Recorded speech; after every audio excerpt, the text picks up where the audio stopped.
I love the National Post, I really do. You may know that I was on their editorial board for 2 years back in the early days of that company, 1999 to 2001. That's almost 20 years ago now. I know I'm getting old. It was a great time to be there. It was before the internet killed newspapers. So we were happy and hopeful like dinosaurs, unaware that a big comet was heading towards Earth. And I loved it since it was an explicitly conservative newspaper. I used to haggle with the other members of the editorial board, trying to fight on every issue to make the paper as right-wing as I could. I usually won, not necessarily because I was more persuasive, but because our editorial boss was John O'Sullivan, a former assistant to Margaret Thatcher, if you can believe it. So, yeah, we were right-wing, and of course Conrad Black himself ran the whole ship. When I was quarreling with the Red Tories on the editorial board about what our newspaper's official position should be on any given subject, I would sometimes play my trump card by saying, we already have a Globe and Mail, as in we don't need another one. What's the point of just being like the other guys? Surely the Globe will always be a better Globe than a second wannabe Globe. So if you're not different, if you're not conservative, what's even the point? I enjoyed my time at the Post, and I met a lot of other writers there, including Andrew Coyne.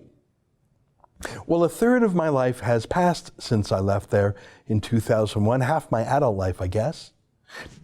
I ran for Parliament the next year in Calgary Southwest until I stepped aside to make way for Stephen Harper, the new leader, so he could enter Parliament quickly. Then I practiced law and I wrote a book about Kyoto. Then I started a conservative magazine called The Western Standard, and I ran that for a few years. I wrote a few more books, including Ethical Oil. I joined the Sun News Network when that was launched. What an adventure that was. And of course, for the past 4 years, I've been running The Rebel. So that's what I've done since then. And Andrew Coyne, well, you know, he's still at the National Post. I don't know if that's out of inertia or comfort or whatever, but he's still there. And he still drones away each week with Chantal Hébert and the other Liberals on the CBC. What's that, been 15, 20 years now? That's a pretty stale offering. I mean, there's 35 million Canadians, and after 2 decades, that's the best you can come up with on any given week for the CBC panel. Anyways, a lot has changed at the National Post. Conrad Black still has a column there, but he doesn't own it or run it anymore. The place has really been stripped down to the bones. It's smaller.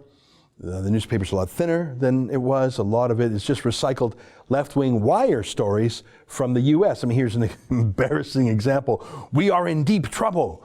Greenhouse gas emissions reached record high in 2018, speeding Earth towards catastrophe.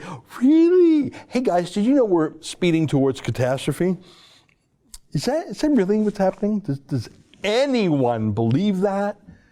Does the author of that piece believe that? Does the editor believe that? Does the owner of the newspaper, some New Jersey hedge fund that owns the Post now? I'm sorry, that's just embarrassing. They've gone full global warming truther. Forest fires, typhoons, and droughts. 3 years after Paris talks, the world braces for Poland. Yeah, I don't think so. New research predicts heat waves in Canada could become more frequent and 5 times more deadly. Of course, as I showed you the other day, far more people die from cold than die from heat. This is just weird junk science.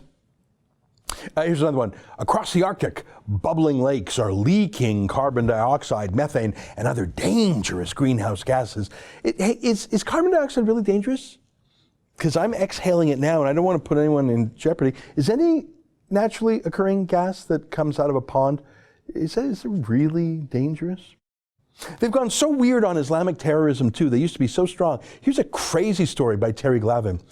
Toronto Strong can be strong enough to support the shooter's parents too. If people cannot find it within themselves to extend the same compassion to the Husseins that is being shown victims' families, they should be ashamed. Hey guys, you should be ashamed for not loving a terrorist's parents who lied to police. You should be ashamed for not loving them as much as you love the 2 beautiful innocent women that he murdered on the Danforth. Or this one by an Islamist lobbyist himself, Ihsan Gardi. Extremists distort all religions, not just Islam. Muslims have coexisted with people of other faiths quite peacefully all around the world for centuries. Hey guys. Yeah, do you know every religion has its terrorists? I mean, not a week goes by when some Christian doesn't hijack a jet plane for Jesus, right? I'm just going to read some more. Why an 18-year-old groping allegation against Justin Trudeau is not a Me Too moment. Really? Yeah, I mean, I think maybe you just experienced it differently. Like I said, I do not feel that I acted inappropriately in any way, but I respect the fact that someone else might have experienced that differently. So he respected her when he sexually groped her. That's absolute peak male feminism there. Well, look at this one. I think this is a winner. Canada needs more leaders like Joe Clark. With dignity, moral rectitude, and determination, he has worked to make Canada and the world a better place. This is a National Post. Oh my God! I guess I'm used to this by now, and I'm a little bit sad about it. Joe Clark, because it really used to be my favorite newspaper in the world. I used to work there. I loved it. Now it's just on a steep decline. I still read Rex Murphy and Conrad Black and a handful of others there, but it's about it. But then yesterday I came across a video. The National Post, for some reason, makes videos now. I don't understand the reason. And it was about Robert Mueller's report, the special counsel looking into allegations of Russian collusion with Donald Trump to rig the 2016 election. Now, as you might have heard, unless you've been living in a cave, Mueller found no collusion, just none. Even the New York Times, look at their headline, and here's the Washington Post. They led the charge on the accusations for 2 years. They had to admit it. Look at that. That is a real headline. You know it pained them to write it. And you know it was no whitewash. I mean, Mueller had 19 lawyers working for him, all Democrats. He had 40 other staff, including FBI agents, forensic accountants, everything. They literally interviewed 500 witnesses, and they found nothing.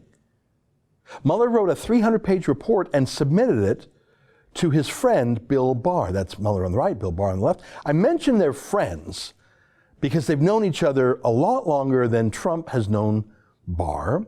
If you're into conspiracy theories, you would probably be worried that Barr and Mueller and the Democrat lawyers were going to team up to undo Trump. That didn't happen. But if you're just thinking conspiratorially, that's why I mentioned they're friends. As you know, Barr has so far only released a 4-page summary of the larger report. And in his memo, his 4-page memo, he explains why at some length. Let me just quote a little bit. The relevant regulations contemplate that the special counsel's report will be a confidential report to the Attorney General. And then he cites a regulation to that effect. As I have previously stated, however, I am mindful of the public interest in this matter.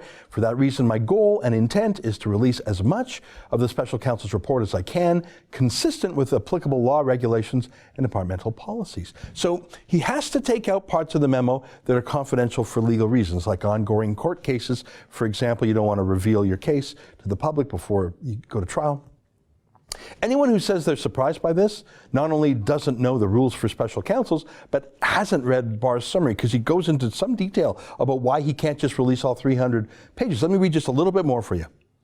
Based on my discussions with the special counsel and my initial review, it is apparent that the report contains material that is or could be subject to federal Rule of Criminal Procedure 6E, which imposes restrictions on the use and disclosure of information.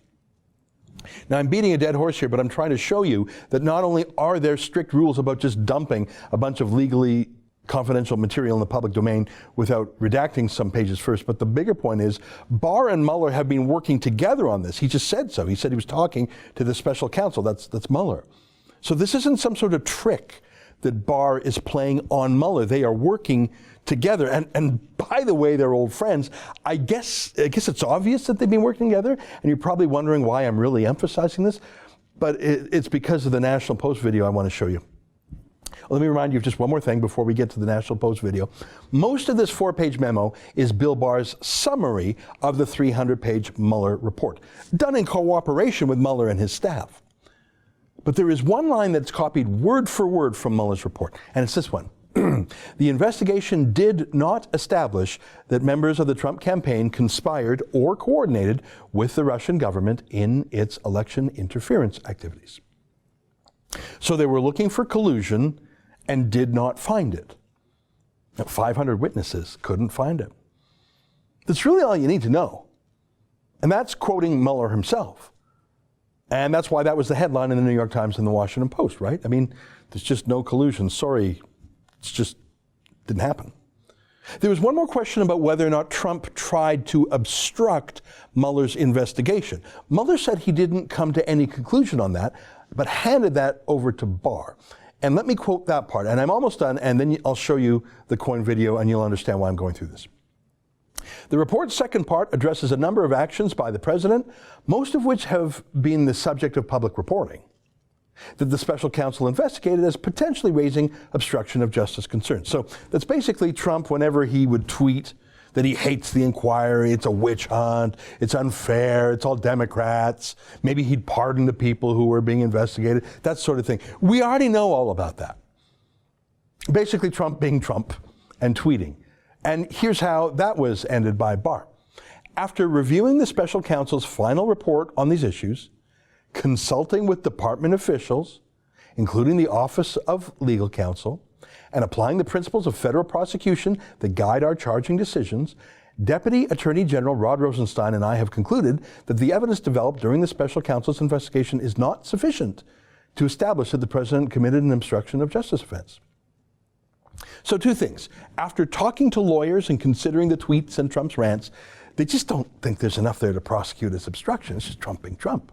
But did you see that one name that he mentioned? Rod Rosenstein. He's the Deputy Attorney General who hired Mueller in the first place.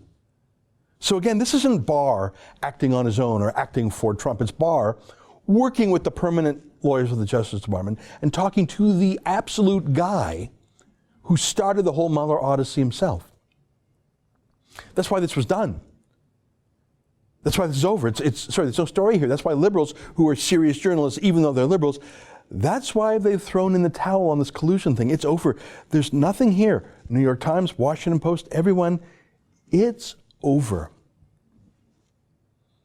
Except for our friend Andrew Coyne and the National Post. Thank you for listening to me recap all the facts about the end of the Mueller inquiry. And thanks for letting me touch on a few points: the categorical way in which Mueller himself exonerated Trump on collusion, the reason why we don't have all 300 pages released now, but that we hopefully will have more in time, and the fact that Mueller and Rosenstein and others were involved in this memo, the fact that there just isn't enough to prosecute Trump for obstruction because he wrote some angry tweets. So now you see those points freshly in your mind. I showed them to you from Barr's memo. Now let's review this Andrew Coyne video. Let's see what the National Post and their star columnist Andrew Coyne said. I am so embarrassed as a Post alumni. Take a look. So the U.S. Attorney General William Barr recently releasing a 4-page summary based on Special Counsel Robert Mueller's report into possible interference by Russia into the 2016 election, basically giving the U.S. president the all clear, or at least the U.S. president says so. Sort of, yeah. First of all, it's a 4-page summary from a not particularly objective source. Barr was appointed because he's a fervent Trump loyalist, and I think we want to absolutely see the full report before we draw any conclusions.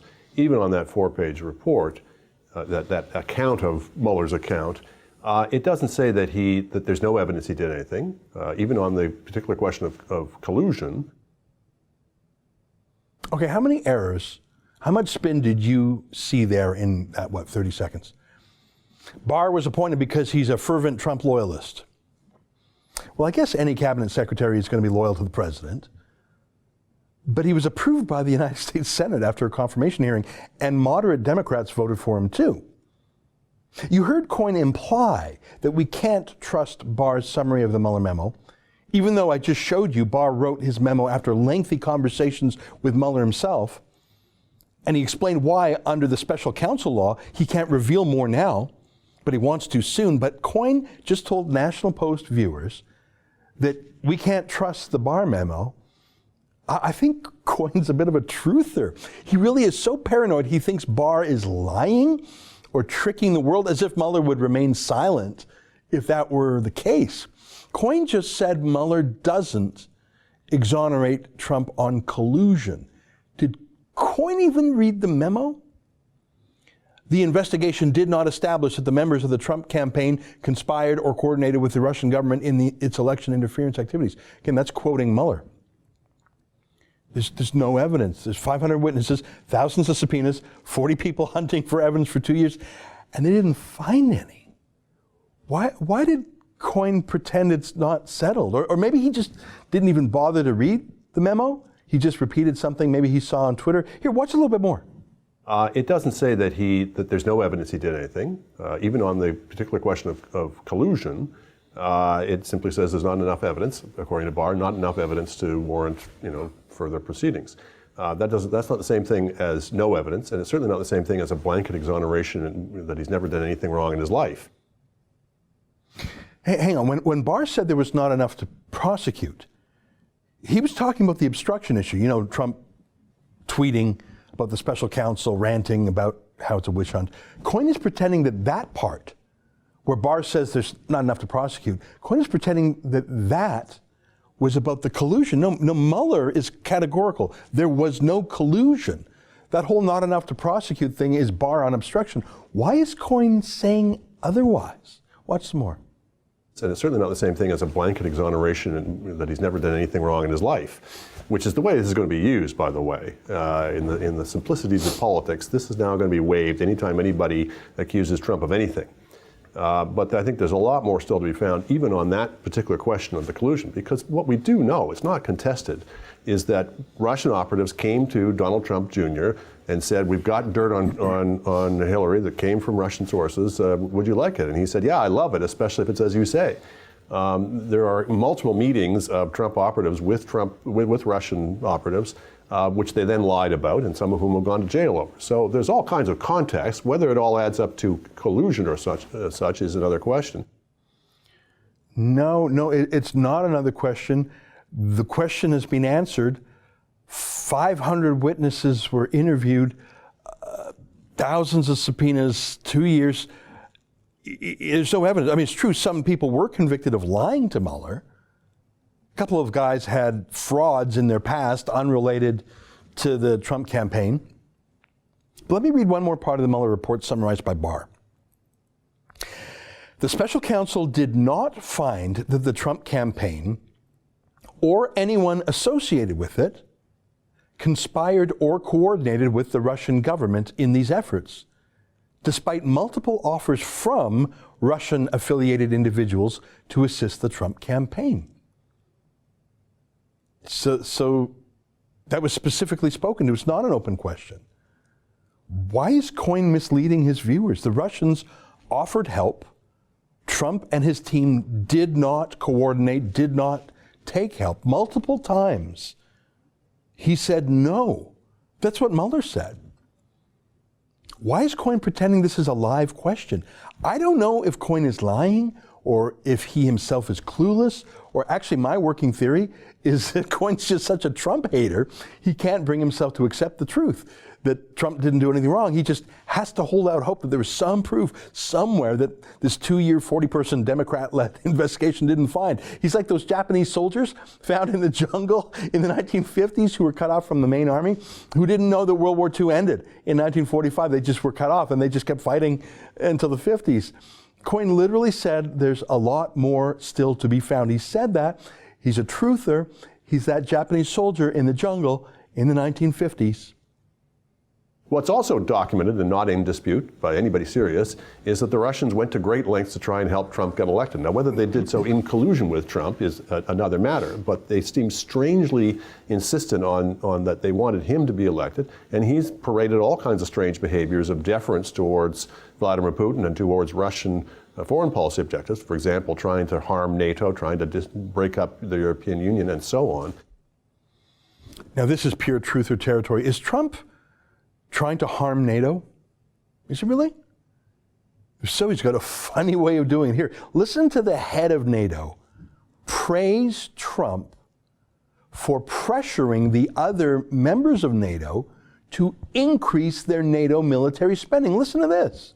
After years of cutting defense budgets, they have started to add billions to their defense budgets. And last year was the biggest increase in defense spending across Europe and Canada in a generation. Why was that last year? It's also because of your leadership, because your clear message, and They won't write that, but no, I have said it before, but the thing is that it really has your message is having an impact. He had a bit of an accent and the sound was weak, but he said, you have pressured the governments to spend more. And Trump said, why? And he said, because of your leadership. It's true, as part of Trump's negotiating style. Trump says things like, if you NATO allies in Europe don't ramp up your spending, we're going to pull out. So they ramp up their spending and then they all hug it out. Anyone who thinks Putin likes Trump pumping up NATO spending is paranoid, crazy, conspiracy theorist? I don't know. Trump has put in deeper, harder sanctions on Russia than anything ever done before. Trump's new ambassador to Germany is campaigning, pressuring that country to cancel a big natural gas pipeline from Russia, actually threatening Germany with sanctions if it does business with Russia. Saying, and Trump says, why should we defend Germany militarily if Germany's going to buy billions of dollars worth of natural gas from Russia, making Putin rich and putting Germany in a strategic dependence? Sorry, getting that pipeline canceled, that's not deferring to Putin. You know what's deferring to Putin? This is Bill Clinton giving a speech to Putin and taking a $500,000 paycheck right at the same time Hillary Clinton, as Secretary of State, was signing over American uranium interests to Russia. This is deferring to Putin. This is Obama promising Russia that he'll be flexible just as soon as he gets through the 2012 re-election. This is my last election for you. Yeah, and after my election, I have more flexibility. Yeah, I understand. I transmit this information to Vladimir and understand what. That was Dmitry Medvedev of Russia, who will transmit information to Vladimir. Yeah, I don't think Coyne actually knows anything about this issue. I don't think he knows about Hillary Clinton taking hundreds of millions of dollars into her Clinton family foundations through Bill Clinton, which is why the Russians, gave the Russians what they wanted politically. I don't think Coyne actually even read the Barr memo. I think he is just a Trump derangement syndrome kook, and the National Post holds him out as some sort of expert here. Watch a little more. The other big question, of course, is, was there obstruction of justice in regard to that? And again, one should be suspicious of Barr when he says, if you can't show the underlying crime, then there can't possibly be obstruction of justice in trying to cover up that. First of all, that's just absolutely legal nonsense. No lawyer would agree with that. Second of all, it's logical nonsense, because what it would amount to would be, if you were successful in covering up your crime through obstruction of justice, such that we weren't able to establish it, then you also get off on the obstruction of justice charge. You can't possibly countenance that. But that's not what Barr said. I read to you what he said. That's crazy talk by Coyne. He's a truther. Barr said that he consulted with many lawyers. Coyne isn't a lawyer, by the way, even if he plays one on TV. Barr consulted with lawyers. He consulted with Mueller, as I mentioned. He consulted with Rod Rosenstein, the guy who hired Mueller in the first place. And I read to you what they said. They said there's just not enough to prosecute on. Yeah, he badmouthed the commission on Twitter. They didn't throw out the obstruction charge because they couldn't prove collusion. They didn't say that. Coyne just made that all up. Why is he making it up? Here, watch some more. So the Democrats have called to see this full report. Do you think eventually we'll see it? I have to imagine eventually we will. I think they have powers of subpoena, for example. It would be remarkable if it didn't. The Trump administration nevertheless seems strangely reluctant to release this report that supposedly fully exonerates him. But that will, I think, be both a political and, I suppose, a legal contest, I would expect. He just made that. He just made that up. I didn't read you the whole thing, the whole Barr memo, but several paragraphs in the 4-page memo point to precise legal statutes that forbid the report from being issued in public without first having key parts redacted. The very order that created the special counsel in the first place said so. And there are confidential matters before grand juries that must be kept confidential. Why is Coyne, I don't even think he's lying. I think he's just He just made that up. I think he actually didn't even read the memo about which the National Post is pretending that he's an expert. Or more likely, Coyne just gets his news from fellow Trump derangement syndrome sufferers. I love that line. Maybe they'll just subpoena it. Is that how it works? You just issue a subpoena and you can get confidential matters from another lawyer who has them in confidence from a court? What a quack, what a con man Andrew Coyne is. But I don't even think he realizes it. I think he's just repeating garbage that he heard on MSNBC or the Young Turks or Vox or Media Matters or some crazy place. Here's some more. So now the Attorney General has deferred to the Justice Department. So will they be conducting their own investigation, like, completely, or are they going to be referring to this Mueller report as well? That's a question I don't think I'd be qualified to answer. I would suppose, I mean, the wheels of justice in America are many and complex, and it's one of the strengths of the system is there are multiple sources of power. It's harder to just shut things down the way you can, for example, in this country. So not just on the obstruction of justice, there are any number of processes that were kicked off by Mueller, for example, in the Southern District of New York, the prosecutor's office there. There are independent processes on different charges that can go ahead, and there are independent sources within the Justice Department. So it's not clear to me whether the Attorney General can just shut things down, and if there are strands still to be pursued there on obstruction of justice, you may well see that happen. Yeah, the shorter answer to that question would have been no. They're not conducting a new investigation into obstruction. I think Coyne just didn't know the answer to the question, so he just talked word salad for a minute, just making things up. Dude, if you don't know how to answer a question, especially about something technical, just say so and move on to the next question. Every single part of his answer there was made up. The Attorney General did not shut things down. Robert Mueller did. The interviewer asked Coyne one last question about pardoning the people caught up in the inquiry. What a great way to end. Take a look. Including his, I'm sure, sincere belief at some level that he's innocent of everything. So it's not inconceivable, but it's, I would say, still at this point unlikely. I know, Trump is so crazy to actually think he's innocent of collusion. Coyne was chuckling over that, except that Mueller just said after 2 years of hunting, they found no collusion. So yeah, I think Trump does believe they found no collusion.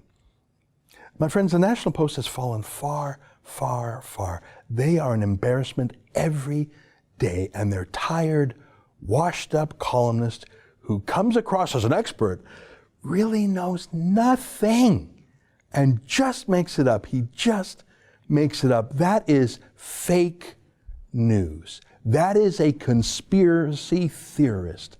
And I am so sorry to say that a newspaper that was once Canada's finest, in fact, one of the finest in the world, has fallen so far. That's an excerpt from the Ezra Levant show. Every day I do a video monologue and then I interview an interesting guest and then I end by reading my hate mail. But you've got to subscribe to it, which you can do at therebel.media/shows.